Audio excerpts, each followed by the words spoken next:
Welcome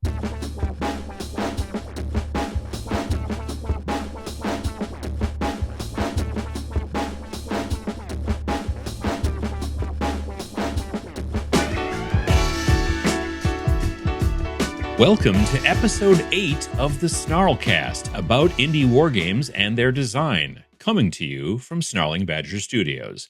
I'm Adam, and I'm here with Vince. How you doing, Vince?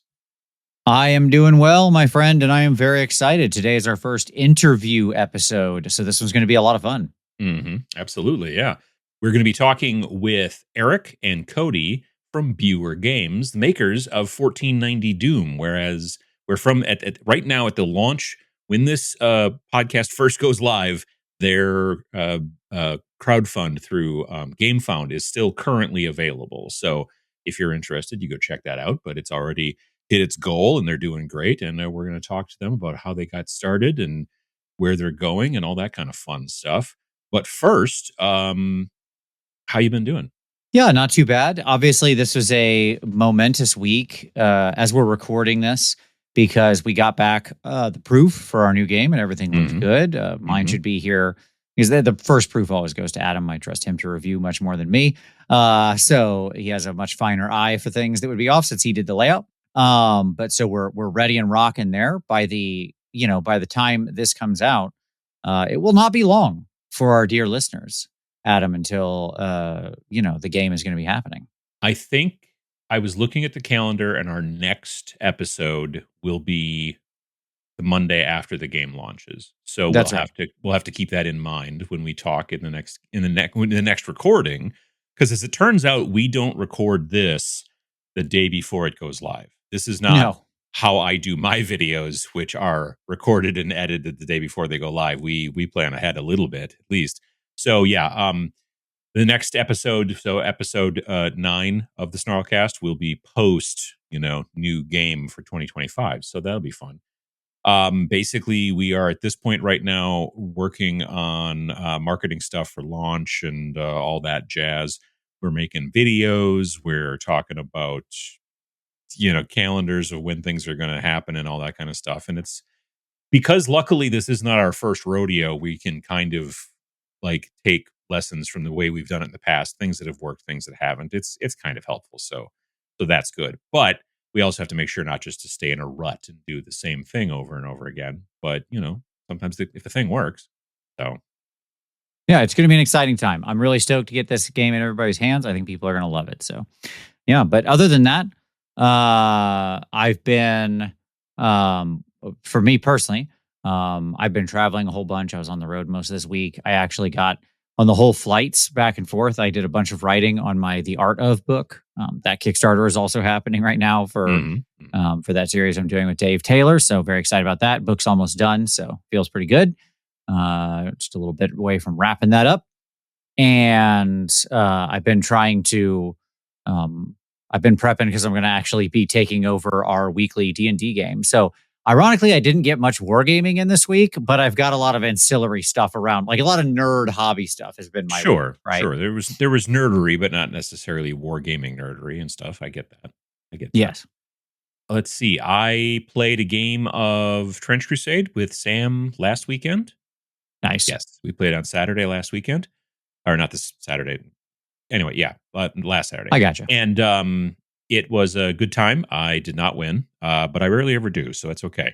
But we still we're learning more about the game, and I am looking at my list and wondering if I should tweak things some. I think that there's definitely some benefits to me taking a look at some things.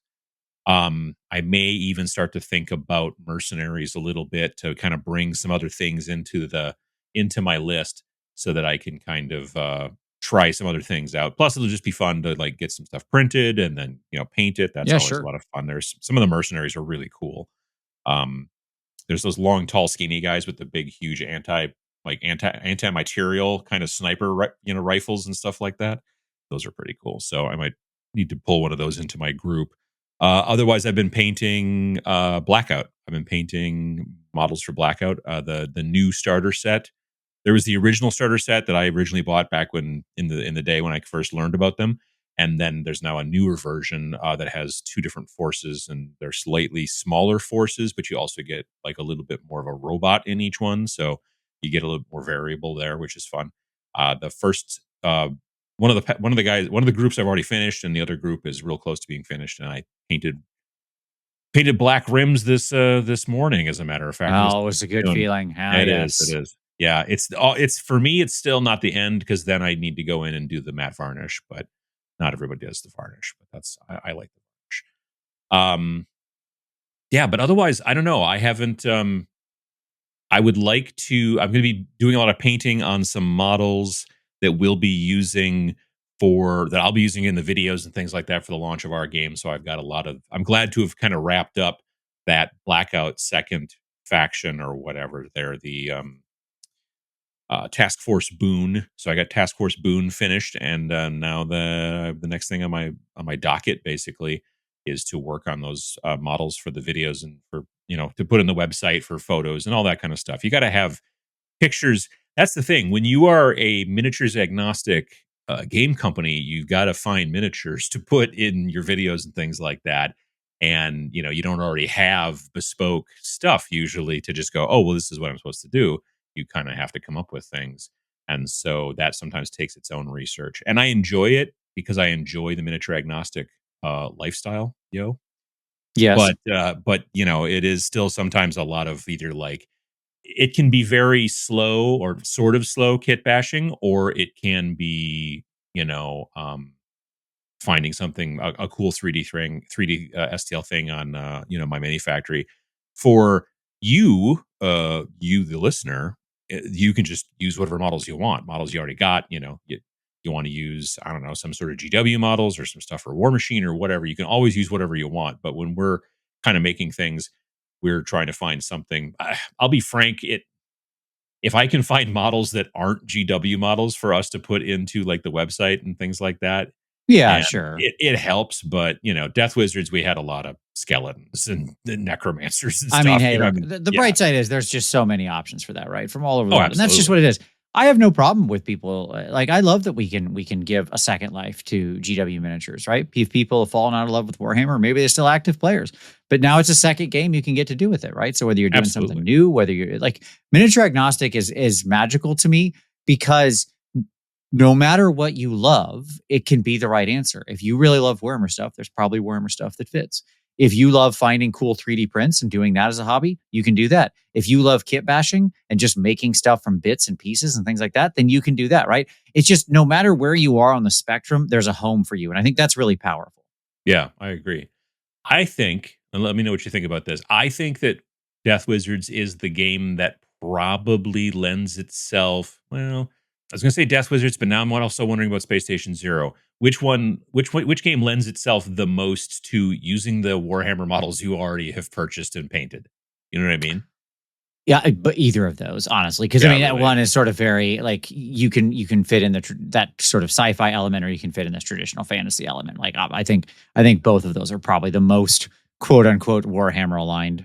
I think trying to figure out what to use for mutants in Space Station Zero is a little bit harder by just sticking to straight Warhammer models, whereas Death Wizards, it's predominantly just Age of Sigmar and Warhammer Fantasy models, and it's skeletons, and it's sure, the plenty of heroes and stuff like that. Yeah. I mean, that being said, things like poxwalkers and demons and stuff like that exist, and those feel a lot like mutants, And obviously, for the robot side, you have all the options in the world. So that's a good point. Yeah.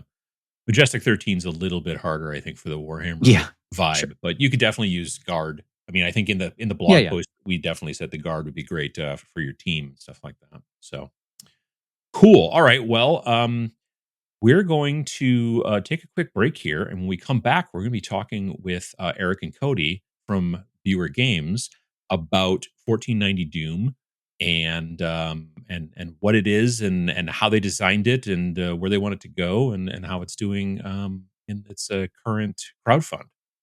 I'm very excited. Let's bring them in.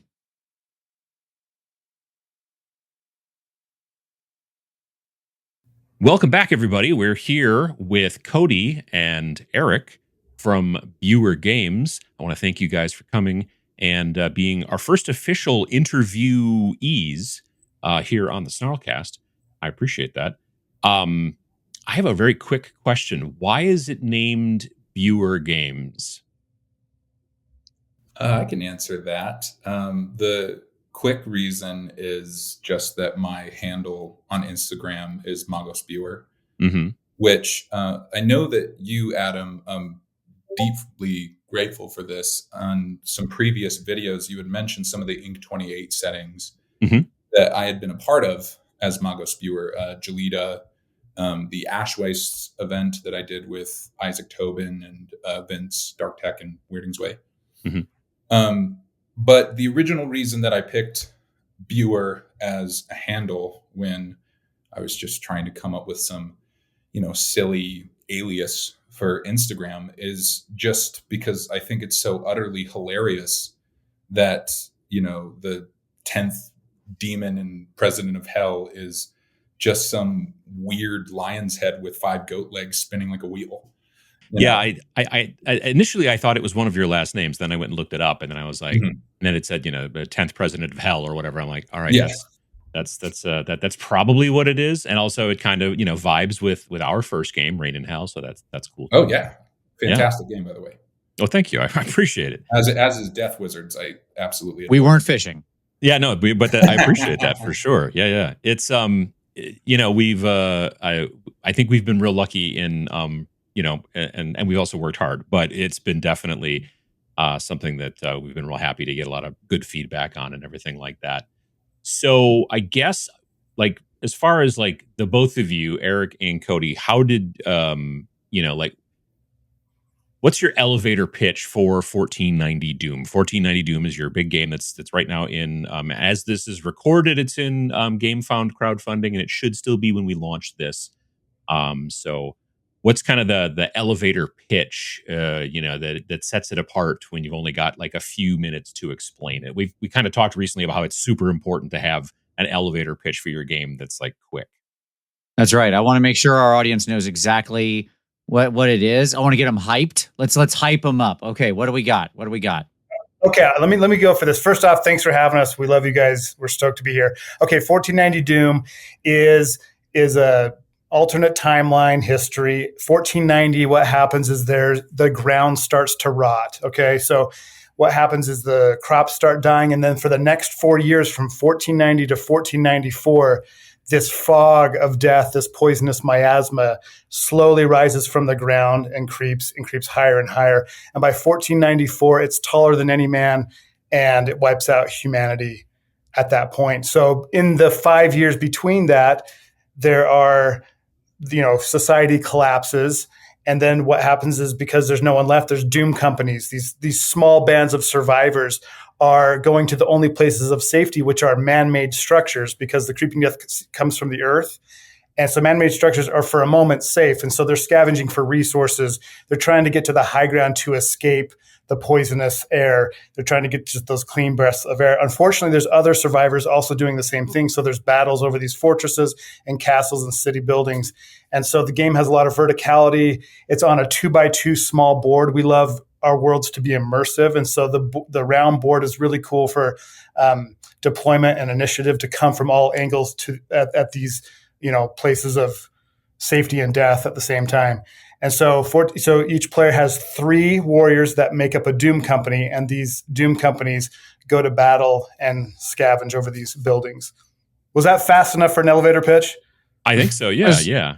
Okay. It's maybe a long elevator ride, but it was a good pitch all the same. Okay. Yeah. If you were to put it into one sentence, 1490 Doom is an apocalyptic medieval skirmish game for fans of games like Mordheim and Warcry and Trench Crusade. Mm-hmm. Yeah. Sounds like my immediate take from it is King of the Hill in a doomed earth where no one can survive. Yeah. There you go. 100%. So No better way to describe it. I think that the thing that was so interesting to me when I kind of first saw it last year in 2024, that really kind of struck me, was the very small, like purposefully very small model count, and the very small board as well. Initially, I was like, I kind of almost thought, just at first glance, that the circular board was just a conceit, just well, I don't know, why would you have to do that? But then with seeing the way that you do the deployment and about how it's 5 inches away from the next closest person, if it was on a square, then obviously somebody could end up like way in the corner, farther away from the buildings. And when you're in a circle, it's very much more equidistant. And it is a game about, and I guess this is a question that I don't know because I haven't gotten a chance to like play it much. I've messed around a little bit with the mechanics and just just kind of myself sort of spitballing and whatnot. But like, is it generally always you have to try to get to the top, or are there other types of scenarios? I mean, obviously that's incredibly variable how you build your board. If you make it modular, you have your little caches of like supplies and things like that you can put in different places. But like some games will be like, well, this time we're going to do this and then we're going to do that. And in this game, I feel like because it's maybe a little bit more encapsulated, that it depends a lot more on just getting to the top, kind of, obviously. Yeah, in standard games that is true. There's 6 standard scenarios in the core rulebook that kind of span over the 5 years of the collapse, and in almost every one of them you get 1 victory point for collecting the most resource caches, you get 1 victory point for having the most living models, but you get 2 victory points if you hold the high ground with the most models. And so the best scenario that you can even have if your opponent holds the high ground is a tie. And Gotcha. You already know that becomes sudden death, and the next model to die loses the whole thing for their Doom company. So it's almost like instead of changing around where the objectives are, the objective is always still kind of the same, but it's kind of what you do is you get to that point that changes from scenario to scenario to some degree. Yeah, it definitely changes quite a bit depending on your terrain setup, where the tallest point of the terrain would be. But that's in the standard scenarios in the core rulebook. We also had the wonderful opportunity to run our first ever narrative tournament at Adepticon, where we met with you recently.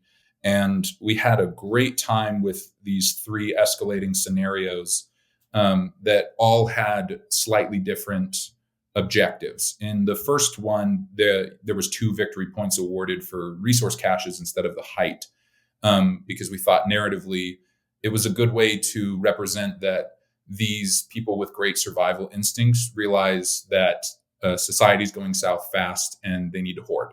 And then in the second scenario, it's kind of an all-out brawl, so you get 2 points for the most surviving models instead of the high ground.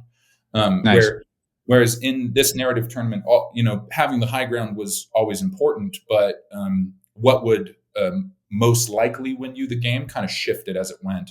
And then in the last scenario of that particular tournament, all objectives other than high ground went out the window. Because the game itself was supposed to be set in 1494, where the fog had risen so high that if you didn't have the high ground, it was almost certain death. So there was no resource caches placed. It didn't matter how many models survived. It just mattered who had the most models at the top at the end. We call that the Obi-Wan Anakin mode of play right there. Absolutely the episode 3 of Tabletop Games. 100%. If you are Obi-Wan and you have the high ground, there is no better justification for winning the game in 1492. I think this is interesting because, and this is what sort of also struck me as well, almost every game that I've ever seen in wargaming and things like that generally is a little bit, I don't want to say, well, the lore is very frequently open-ended because the idea is that at some point this may go on and this may, we may add more and more stuff. And it's interesting that you guys are basically saying by 1495, everyone's dead. Like there is no there won't be a sequel, you know what I mean? Type of thing. As if this was a movie, everyone's dead. And so you're kind of doing all of the storytelling and the work and all the stuff that's going on within these 4 or 5 years max. And was that a conscious thing you wanted to do to sort of bookend the game so it didn't, have an incredibly wide ranging potential future, or to just really kind of give it a definite this is the end type of feel. You know what I mean? I think I'm the one who made the decision on that. And for me, I love the closure of knowing that it ends, because it makes the stakes of what happens in the moment maybe more meaningless, but maybe actually more meaningful at the same time. And so the characters in the story don't know that it ends at 1494. So that's kind of an interesting thing. Sure. So yeah, is it worth it to fight, to keep climbing and dying and fighting, or should I just give up? So I think that's pretty fascinating, like to put a bookend on it and to just let it circulate in those 5 years. It's really fun to do that. Yeah, you have a knowledge as a player that your characters you're taking don't, right? It's the old Alfred Hitchcock. You as the viewer, you can pan out the camera, show that there's a bomb under the table. The two people sitting at the table don't know that there's a bomb under the table. Okay. Correct. But it changes the way you as a viewer perceive the scene and the tension that's there. This does the same thing. So no, I'm fascinated by it. And I love that you guys went with a small model count. I want to talk about that for a moment. I want to dive into that because it is a really tight, group of models you're dealing with here. 3 models. And that's unusual, right? Like a lot of skirmish games out there, you see certainly a lot of things we often tend to do will often be 8, 10, 12, sometimes up to like 20 models, right? Like skirmish games have been creeping all over the place. This is a much more constrained experience. And I wonder if you could talk for a moment about like, why? Were you wanting people to invest more in the individual characters, see them more as individual people, not just like faceless numbers, because it doesn't take many for us to just start abstracting. Was it more about like, well, if we keep it a smaller number, it really does feel like straggling survivors. Like a group of 20 people doesn't feel like straggling survivors. That feels like you got a party going on, right? Like what was the motivation? Kind of a little of all of it and more?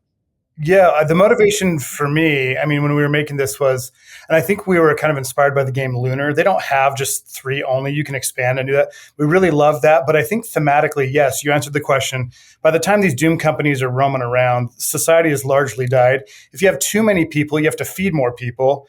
And if you have too few, you can't work together. And then as we were doing another podcast this last week, we kind of realized how cool the number 3 is. Like when you grow up with your buddies, you run around with 3 people. It's kind of like this magic number. And so when one person of the trio dies, it really hits hard. So like you kind of fall in love with these characters, and it's a loss when you lose one person. That's a third of your army. So I like personally that the stakes are so high if you lose someone, and I think you can be more personal. And there, like I said before in this other podcast, there's something psychologically from 3 to 4 models. Right. Like if you have 4 or more, they're less, I don't know, they're less personal to you. And this is just how I feel about it. But there's something about between 3 to 4. So 3 is just like this magic number for me.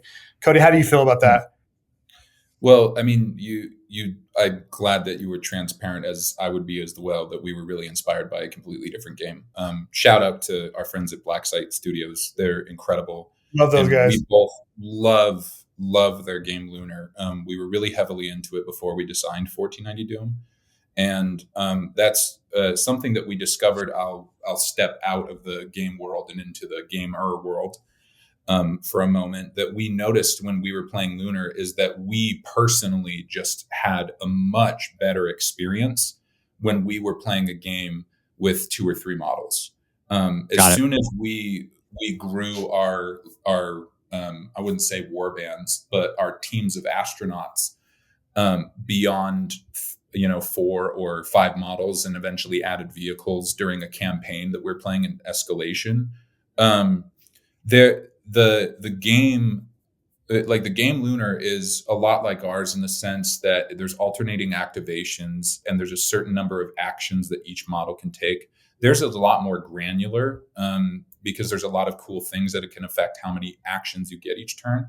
But in those kind of games, skirmish games, where there's a certain number of activations per model and you're alternating activations, the game gets sluggish really, really, really fast if you escalate past 4 or 5 models. We wanted to keep 1490 Doom accessible, not necessarily by making it a cheap game, because we do want to aim for a very, very high quality of sculpts and a high quality of miniatures and a high quality of gaming experience, but by making it accessible, to make it a low investment, to make it quick. And because now we've got it down to a point where just about anybody can learn the game in one sitting, and games only last 30 to 40 minutes. But remain very engaging all the way up until turn 6 or 7, almost every time. It has a certain like tense feeling to it that would be completely lost, I think, if we were to go up to 4 or 5 models and the game started dragging. Yeah, I could see it ramps up towards the end for sure. Every game. Yeah. Oh yeah. I mean, at that, you're kind of coming to a conclusion, and a lot of games I think can just basically like, well, we've gotten to turn whatever, it's turn 5, it's turn 5. Okay, we count up our points, but you're definitely because you're coming to this apex, really. You're fighting off so that you can be the last one standing. I mean, Vince said it before. It's king of the hill to some degree, and that's really cool. What got you guys into war game design? You said that you were playing before and you were interested in these other games and everything. Like, what got you to go from being the gamers to the game designers, game producers? Yeah, we want the superhero origin story here. Like some toxic waste fell off a truck and hit you in the face, or gave you game design superpowers. What was it? We actually framed the spider that bit me. It's somewhere around here. But no, actually, you can thank Eric Robertson over here for giving me a swift kick in the pants, because if it weren't for him, I still would probably be spending the next 10 years like I did the previous 8, which is just enrapturing myself in game design and then never releasing it to the public, because I was already doing it. I often would attend Adepticon, and I was either coming with a small war band that I'd spent a year building and painting in preparation for an Inc. 28 event that's one of my friends had written, or I was doing the same thing for them, where I would be writing an Inc. 28 setting and either adapting rules or writing my own rules myself, whilst we all did the same thing, prepped our war bands for a big narrative event. For people that don't know, Inc. 28 is short for Inquisition 28. So it was right. Inquisitor 28. Or Inquisitor 20, yeah. But it's the old Inquisitor game that GW made in the early 2000s. But that game was 54 millimeters, so everything was tall, and everything. And people basically took that game and decided, hey, that's ours now, and iterated off of it, and also moved it back to 28 scale, which it probably should have been the entire time anyway, really. Right. That was the big death knell for that game, really. Because Inquisitor was amazing as a framework, because the spirit of that game to play with small personalized war bands in the Warhammer universe was a great thing. But who's going to build a whole bunch of brand new 54 millimeter terrain to go with your models? It was always, in my opinion, much better to play in 28 millimeters so you can utilize all the things you already have. But with that being said, I loved the 45 or the 54 millimeter models. I actually converted the Witch Hunter from Witch Hunter. I think Typhus was his name, or Tyrus. He had like the big bulky shoulder pads, and I turned him into an Iron Warriors Demon Prince back in the day. Nice. But the spirit of those events was really what got me back into the hobby. I kind of quit Warhammer for a long time when I was younger, because I didn't really click with the competitive players myself. I don't think there's anything wrong with playing competitively, but that's just kind of not for me. And this area is that kind of area for the most part. Most players are really competitive. But I got back into it because of the Blanchitsu articles in White Dwarf, and then obviously Inc. 28 fit like a glove. But I mean, prior to that, I had gotten together with friends, and if I couldn't find rules for like even just an RPG that matched a vision that I had in my head, I would literally just write a RPG from the ground up, which I to some people listening, I'm sure they think like, wow, what an investment. That sounds ridiculous. But also to the rest of the Forever DMs, out there and to the rest of the people like me, because I know there's a lot of lunatics like me out there. They're probably like one RPG, and they look at the 7 or 8 that they've written that are just sitting on a shelf just for homebrew. But when we were driving home from not this Adepticon, but the last one, that's when this whole idea kind of stumbled forth. I brought Eric to not an Inc. 28 event, but a Dark Age of Sigmar event that I wrote called Kingswood. And on the way back, I posed the question to him, what would you do if you were to write an Inc. 28 event? I think it would be really cool if you kind of helmed the next one. And then we started stewing on this idea of 1490 Doom, because he really wanted to marry his love of retro futurism with medieval knights. And there was, we found a lot of very cool, narratively top-down reasons for that, which became 1490 Doom. But he was the one who just eventually came to me and said, why are you not just designing games? Mm-hmm. Like, why are you working some job in security?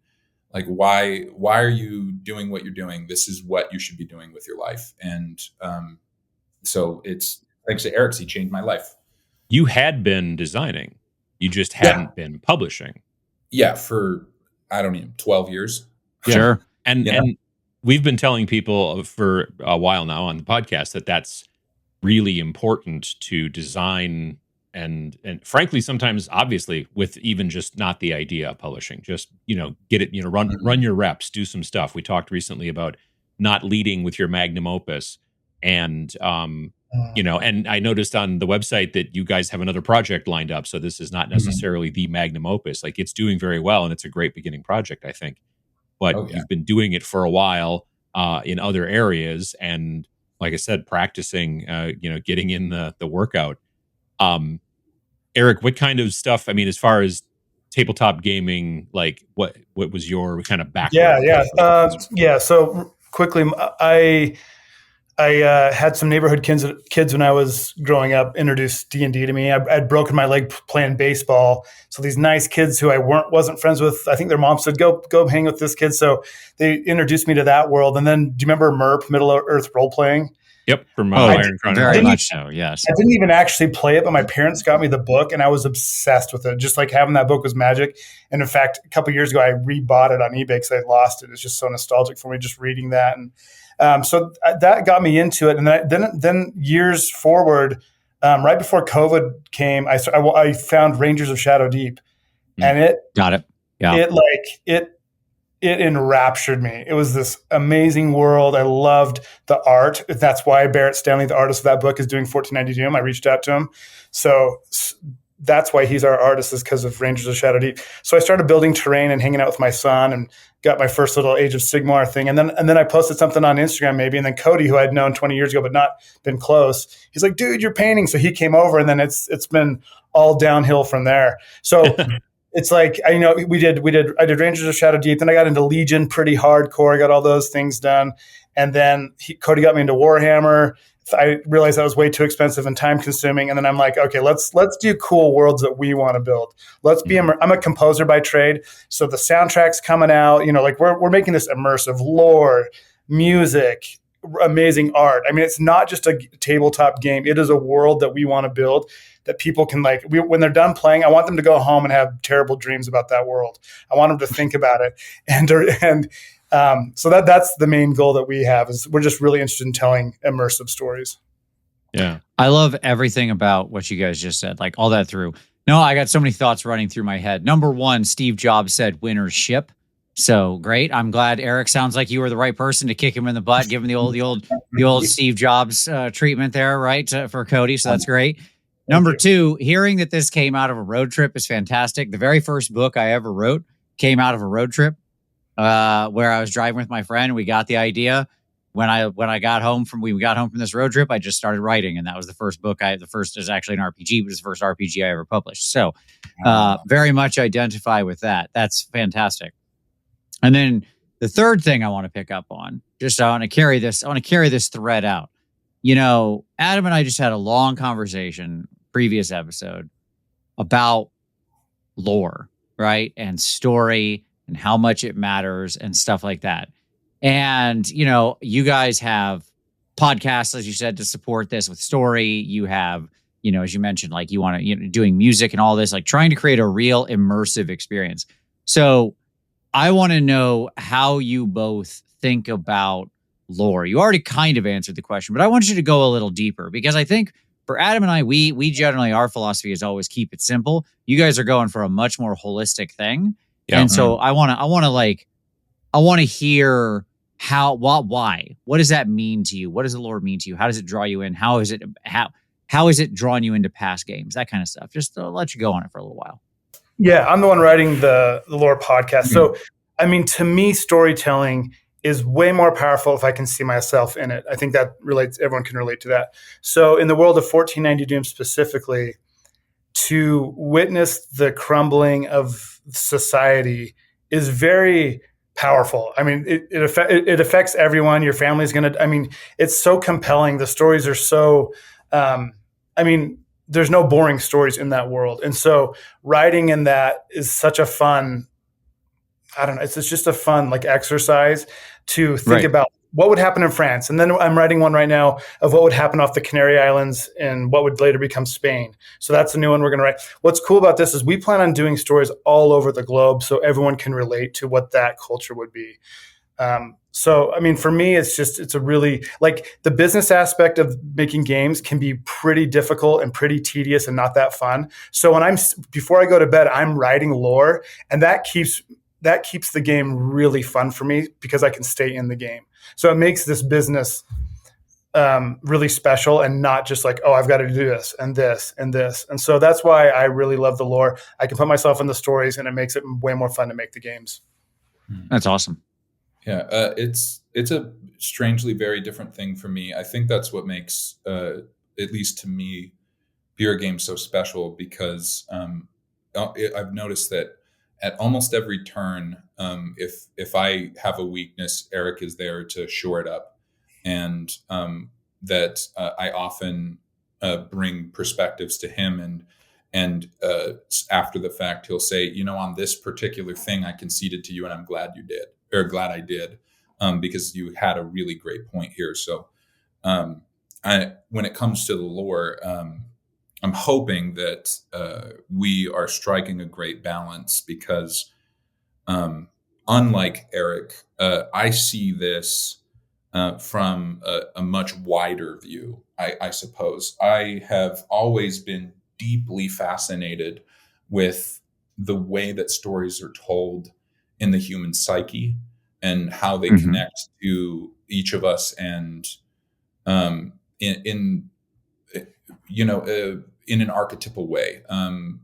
For anybody who's read Joseph Campbell's work, or Carl Jung, I deeply believe that stories and narrative don't simply offer us entertainment, but touch something very deep and primitive in our brains that offer us ways to move forward through the world. And those particular principles apply to any type of storytelling. Like a really simple example is when I'm writing story or conceiving how we should write story for our games, I always think instead of thinking about the story as an event goes, and this happens, and this happens, and this happens, I always think this happens, but this happens, therefore this happens. Always making sure that things are connected in consequence, which outlines the larger picture of just about everything in 1490 Doom. The reason that Doom companies form is because the fog is rising, but it kills the crops, therefore it kills the livestock, but the way that people react, they can't come together, therefore, and it goes on and on. But game design is something so beautifully unique, in my opinion, because you have to leave a very vessel-shaped room within that story for the player to step within. If the story is so well defined, and if the morals are so well defined, then there's no opportunity for identity to play a role in players making choices. And that's honestly, I think, especially from all the research we've done from a documentary that me and Eric are working on, that's the real reason I think that the grim darkness of the future worked as well as it did.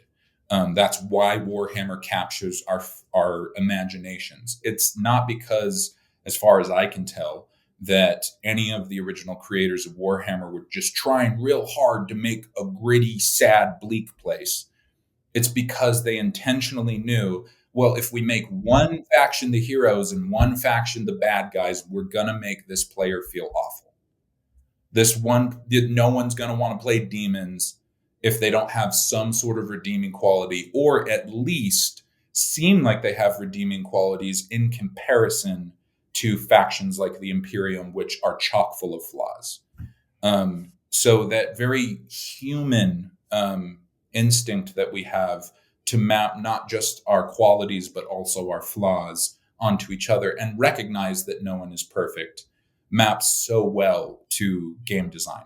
In 1490 Doom, it's a lot more simple because so far we don't have any particular factions except for the one that you build. When you're building your Doom company, you are welcome to decide if they have a particular kind of reputation or origin. But there is no good guys and there's no bad guys. There's just people trying to survive. Yeah, I love it. Really sounds like between the two of you, it's funny because you described more story and Eric described more plot, and together it makes a full-fledged lore. Right. 100%. So that's fascinating. I can see the synergy, the interplay of your partnership there. That's really cool. Yeah, that's neat. And partnerships, I think, are very, a person can definitely sit down and design something predominantly by themselves and publish it. It's happened time and time again. Usually you're working with artists or layout people or whatever, but there can be like a single person that kind of steers the boat. But I think there's, especially in the indie space, a huge benefit to finding a pair or a team, especially if like one person's really good at one thing and one person's good at another thing, and that kind of stuff. That really does help immensely. What have you found the most difficult during the process of bringing 1490 Doom to where it is today? Oh, that's a great question, and it's different for both of us, I'm sure. Yeah, I want to hear both answers. Yeah. Okay, I'll jump in. I would say we don't know what we don't know, and this question that you're answering will be so much more easily answered in 6 months. I think the hardest part for us is we don't know, oh crap, we launched on day one on GameFound, and we had assumed that since we'd been selling our PDFs that no one wanted them. But we're like, oh crap, there will be so many people coming to the site, and then of course they're going to want them. So the first day, people are like, where's the PDFs? We're like, well, it's on our site. So we don't want to send people out there. So we pivoted and then put them on the GameFound. So I think that for me, like you guys were saying, Cody and I working together has been such a really amazing blessing. And sometimes we'll butt heads on stuff, but because we both respect each other, the better idea usually wins. So I'm glad you guys can appreciate working with someone else. I would highly recommend that if you're game designing or just making anything creative. There has to be the main person, but sometimes that second opinion will save the project. And Cody's done that Cody's mind for rules is so beautiful. I can't speak that language very well. Like on our Discord, people ask rules and I'm like, I just tag Cody. I'm like, dude, I don't know how to explain this. I get it, but I can't explain it. So Cody jumps in and just knocks it out where, I have more probably grander vision. I don't know what I can make things happen. I'm an entrepreneur, so I can overcome obstacles and getting things off the ground and networking and getting things going. But I think just done is fun. I don't think things have to be perfect, but done is fun. Getting things done and out, and then just doing your best over and over is a pretty good recipe. Nice. Adam, no, that's not ringing any bells of familiarity there. What Eric was describing with the rules difference versus the vision. No, in no way similar to our own experiences. I'm sure. Completely different. No one could relate to that. Not very once. different. Yeah. No, absolutely. Yeah. I mean, it's funny. I never would have thought that would be a strength of mine. But yeah, Eric certainly has deferred to me when people have questions about the rules, even though I wouldn't consider myself a rule lawyer or rules heavy person. In most of my experiences in the past, like in the settings of like role playing games, where the term rules lawyer comes up more often than in war games. Just because it's generally a more crunchy experience. I'm always the kind of person who's like, if my player just says I can do this, I'm like, good. And if someone says, well, I don't know if their class can, I'll be like, look it up later. I don't care. I don't want to ruin the game experience. But I do see a beauty in the way that certain rules work. Like with our games, I always approach them with a top-down sort of perspective first. I care much more about whether or not the rules are influenced by the world rather than the other way around. I want each individual rule to express something. It needs to be an expression of that character. I want to be able to look at a model, and then when I read its rule, it's like, oh yeah, of course he does that. Or of course she does that. That makes so much sense. We feel that kind of way too, as far as like rules, the story such as it is, as we're not necessarily as into the lore as you guys, but what is happening in the story is what creates the rules, as opposed to, we came up with this cool mechanic that just is sort of neat, and now we'll try to figure out how to wedge it into a game. It's very much about, I tell the story all the time about the initiative, the way it works in Reign in Hell is very specific to the way that Reign in Hell is being portrayed. It's a big scrum of hand-to-hand combat, whereas something like Bolt Action, there's fog of war, there's explosions, there's smoke in the air, you don't know what's going on, so you're just reacting every time you reach into that bag to pull out that next die to see what happens. And it's not just because it's fun to pull dice out of a bag, it's because it's trying to sort of simulate almost, without getting too simulation, simulation-y. Yeah, that's a word. Simulation-y, simulation-istic.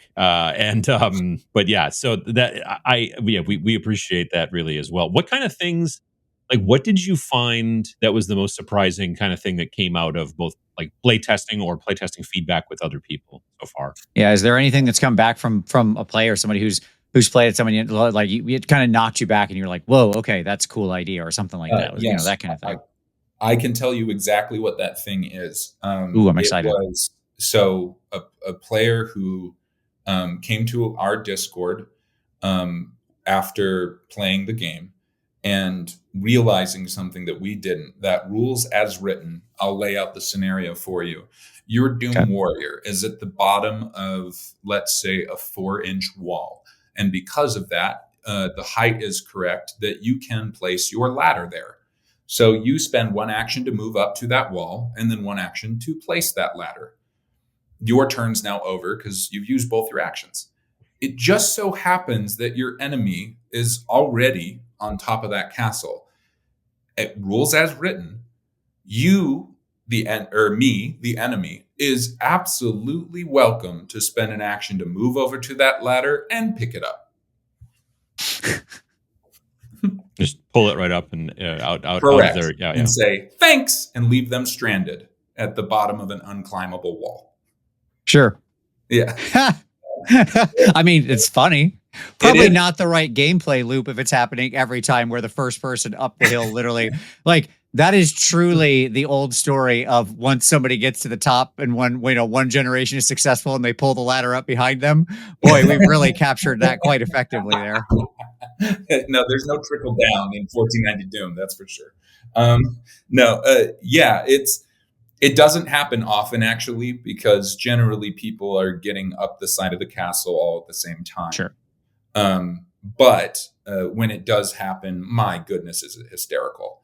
But what it really highlights is that 1490 Doom, what it surprised me the most, beyond just that insane interaction, is that we took such a streamlined and such a simplified game loop compared to many other war games and skirmish games, and just presented it to the world with no intention of making something tactically deep. And that's all we get back. All we get back from the players is that this is chess, not checkers.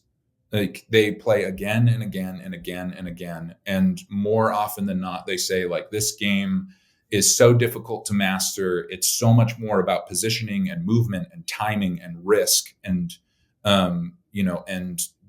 seizing the correct moment before the moment's lost than any other skirmish games that they had played before. And we did not expect that at all. We just wanted it to be simple. We wanted it to be fast, and we wanted it to be fun. I think when you give a framework to the players and then just sort of step back, I think that these types of interactions are going to kind of raise to the top and going to happen. And then, I still believe, frankly, that the first edition of Age of Sigmar was still a much deeper game than people sometimes gave it credit for, because it was so much about placement and all that kind of stuff. Yeah, it was only a 4-page document, but it was so much about placement, and people would be like, well, there's always just gonna be a big scrum in the middle or whatever. And you're like, yeah, but where you are in that scrum is incredibly important. And so, dropping that kind of information, I think, so that people can get at it, makes a lot of sense. Can I add something that I'm super excited about? So once again, sometimes there's in the meta, there's the faction that's going to dominate. Like, this is what we're going to use. What I love about, and I think the gods just smiled upon us. We didn't design it this way, but because of the modularity and all the different types of boards, there's no one Doom company that is going to be dominant every single time. There's so much differentiation with where the resource caches are placed, because that's random, and the towers and the high ground, and where people choose to place ladders pre-game. There's no Doom company that just takes over. So people really have to think about what they're bringing, and no one can just go in dominating. We've never heard on our Discord in the list building, like, oh, this is the one, this is the way it goes. It just doesn't happen. And I'm so grateful that is the case, because it makes all of our Doom Warrior classes equally as exciting, and the combination is just really fun. That's awesome. And I think that's an underutilized element of game design space in the war game space, because the reality is it's very easy to number crunch something in the void, right? To say, all else being equal, we're in a blank white room, thing X or build Y, or, whatever you want to say, like selection Z is going to be the most powerful. The problem is that, what is it? The base laid plans never survive contact with the enemy or whatever, right? And so when the actual game world is highly varied in the conditions that you can experience, it actually disrupts that ability to plan your perfect strategy, and makes it so you do have to have, like, you'll have varied experiences, varied plans are going to be more strong in whatever, scenario A versus scenario B. I love that. I think that not enough people utilize that. And I love that you guys lean so heavily into it. I just think that's an absolute strength. I think that this game specifically is one of the games that relies on the terrain more than most any other game that I've seen in quite some time, because the majority of the game is actually literally played on the terrain. So many games are, the terrain is a line of sight blocker, and that kind of thing. And there is obviously a bit of this in that game, obviously in this game as well, because you've got, people who've got ranged weapons, and maybe the tower is in the way of the other guy on the other part of it or whatever. But really it's about climbing and scaling and falling and jumping and all that kind of stuff, which is very frequently in a lot of miniature games kind of the secondary part. First, we're going to talk about how we move around on all the flat parts and stuff, and then we maybe are going to talk about the other bits. But this part, this game really kind of leads with, like, you need to understand how you're scaling walls and how you're falling off of them before that you can really start to be successful at the game. And I think that's really interesting. Yeah, and I'm glad that you mentioned that, because I think it lends a lot to Eric's point. Not just because the terrain setup can vary, but because there is so much swing and variability to the timing of when you push somebody off and how quickly they can scale back up. That it's very unpredictable who will actually win in the end. We found in almost every single game, like I said before, the last 2 turns are what really matter. But it's all of your positioning and all of your strategy leading up to those last 2 turns that give you the opportunity to swing it in your favor, which starts at the very beginning. The game doesn't have to be played on a round board, which I appreciate, Adam, that you pointed out in your video about it, that you can just simply, put a dice down in the center of the board and measure a foot in every direction and then deploy that way. And then naturally your play area is circular. But the circular deployment, again, it's a top-down design thing. That was initially my idea because I think of bases to miniatures as the frame for your art. I'm very attached to the art of miniature making, the art of terrain making, and the art that goes with our hobby. So I thought, what more interesting than to give the game itself a different frame? Because I haven't seen a game anyways that has a circular frame, but it also represents that fog of war that you mentioned with bolt action.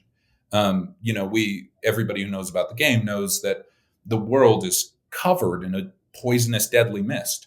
So just like Vince had said, best laid plans don't really do you much good once you make contact with the enemy. Even if you were sitting on a hill where you could perfectly scout out that castle, and you sat with your Doom companies and plotted with your buddies, we're going to attack from this angle, and we're going to do this, and we're going to do that. You're going to walk up to that castle and then look back in the fog and go, "Where's Bill?" And hence how when you deploy, you deploy once, and then the next model has to be 5 inches away, not just from the enemy, but from their own models. So you can tactfully deploy in such a way that you actually block out one or more members of your enemy's Doom company from each other so that they aren't united when they approach the building. And you can't count on that necessarily. Hence, you can't count on the meta Doom company to carry you through a game of 1490 Doom. You have to depend on your wits. And I was going to make a joke about round bases being better than square bases as well at some point, but yeah, no, the concept is very about the 5 inches away, not only from your enemies but also from your own team. I think is very, it works very well for exactly that, because I think the deployment is also like you're already playing at that point. For me, at least, being a person who has literally no strategic brain, I'm always just like, well, I guess my guy's all here. Why not? You know what I mean? But when you're looking at it, you're like, okay, so if I put this guy here and here, then he can't go here, which means he's going to have to do this, and I'm going to have an easier time getting up the steps, and he's going to have to find a ladder, or all that kind of jazz. And that's I think that's really smart. The crowdfunding is doing real well for you folks, and you're on GameFound. And Vince and I are frankly afraid of crowdfunding, and we've been asked time and time again, like, "Why don't you do a Kickstarter? Why don't you?" And we're just, what's your line, Vince, about Kickstarter? I hate it. I'm not sure if I have a particular line about it. Thing about you'll do it once horror. And then never do it again. It's the worst decision of your entire life. It'll cause you more pain than you can possibly imagine. I got a lot of thoughts. I don't know. I thought it was something. We'll do a whole Kickstarter episode at some time. You have no. There's no eldritch fear that you fear more than Kickstarter or something. I remember you telling me that. Exactly. Yeah. But you guys are using GameFound, which is different, but still the thing. And like, we had the benefit, Vince and I, obviously, if we could tell people about our game through our YouTube channels and stuff like that, and that's a benefit. So I understand the marketing benefit to something like GameFound, but has it? I mean, I'm assuming it's been quite hectic, and it will continue to be so afterwards as well, probably. Yeah, I mean the Kickstarter. I mean, we went back and forth a lot between Kickstarter and GameFound. Kickstarter, GameFound, backer kit, and I'll be honest, like. Kickstarter scared me. They don't care about us. I mean, they would want us to be successful. Right. There's no point of contact. There's, if it catches on, it could be probably more beneficial because there's more eyes on it. But one of the many reasons we chose GameFound was they have a team. They talked to us. They gave us suggestions. I mean, they're very invested in the success of those projects. And even though organically maybe more eyes won't find our project, the longevity of staying with like a GameFound and having those followers hear about our next project seemed like it would outweigh the scary parts of Kickstarter. So, I mean, I'll just say I've been pleasantly surprised with GameFound and how much they care about us. And it's been, I think the the interaction with customers that we get through the interface has been great too. I love the layout. I think it's beautiful. And so there's definitely pros and cons, but we just felt better about GameFound. Cody, do you have anything to add to that? The big thing is that Kickstarter, unfortunately, is kind of the Amazon of crowdfunding. They are so synonymous with crowdfunding and to the point that if somebody says crowdfunding, they're like, you mean Kickstarter? Sure. The same way that Coke is synonymous with soda. So they don't really have any incentive to help anyone on the platform anyways. And because why would they? It's like Microsoft, like when you call their tech support, they're like, well, we could charge you $100 an hour. And they're like, well, why won't you just help me? Because we don't have to. You'll still buy. Right. What are you going to do? Use something else? Get out of here. Right. Exactly. What are you going to do? Use Linux? That sort of thing. But in addition to GameFound, having such a more personal touch and being really invested in our success, they're also only games. There's no fear that the people that we are in front of on GameFound are just being bothered, because the vast, vast majority of Kickstarter are a bunch of people who could not care less about our hobby or what we're doing and what we're offering. Granted, the majority of projects on GameFound seem to be centered around board games.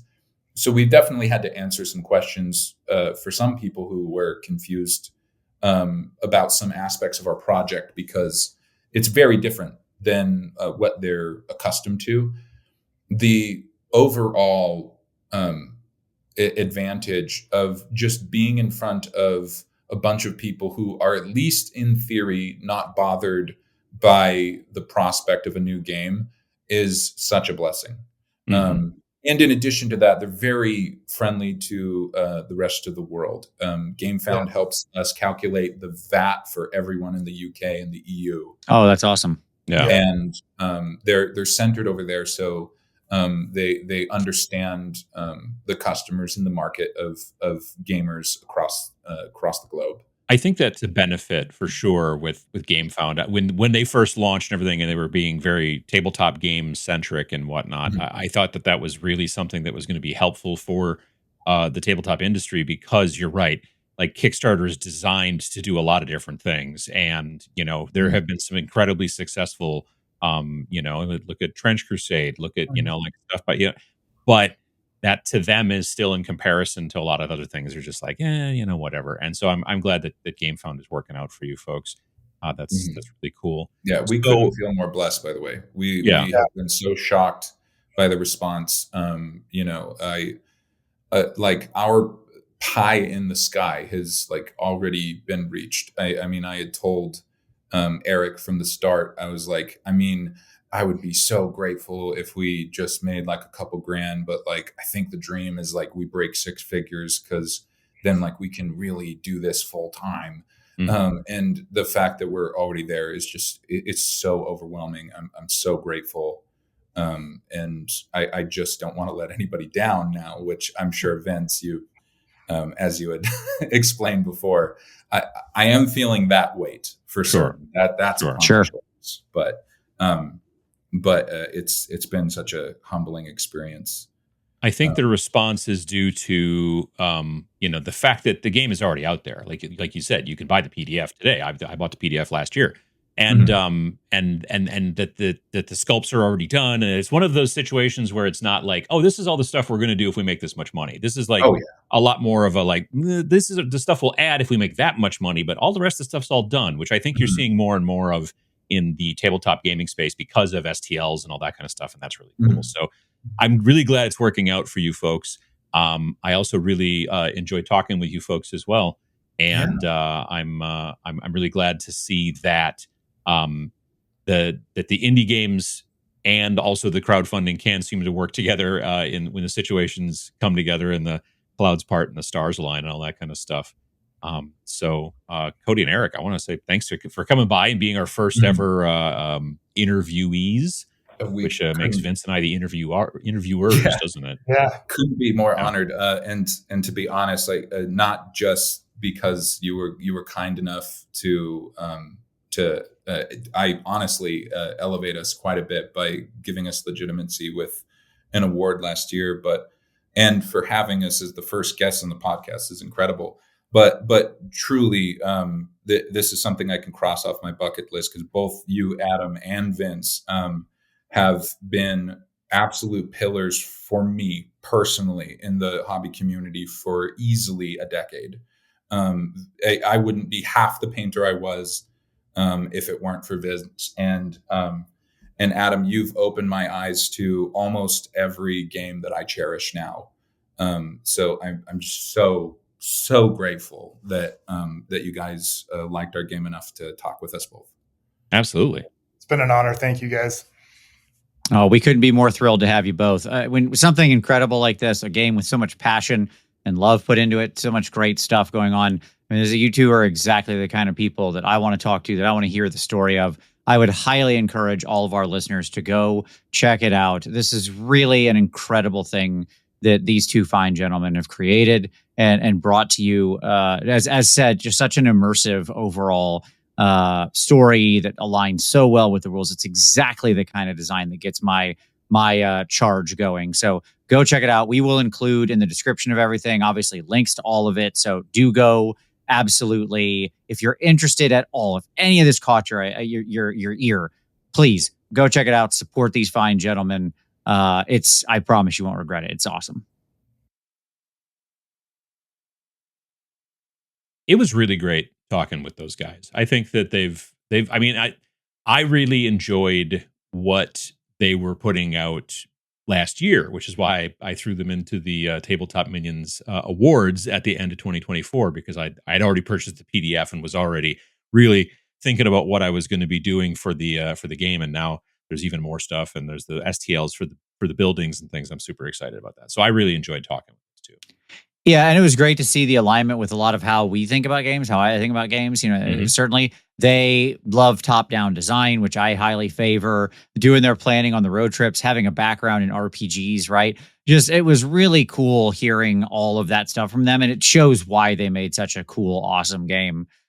Because I just think they've got the right idea about these things, and again, shows the power of partnership, right? Yeah, find someone who's going to balance out exactly what you're lacking, as it were, or that you synergize with well, I suppose.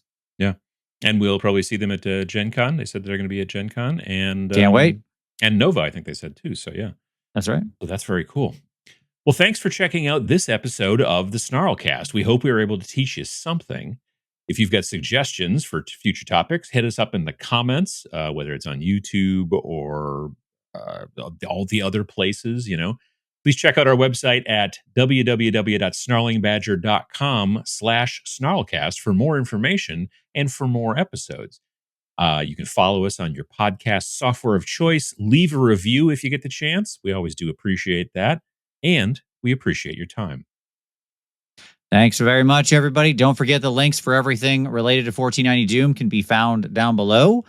So check all of that out and stay tuned for the game coming very, very soon from Snarling Badger.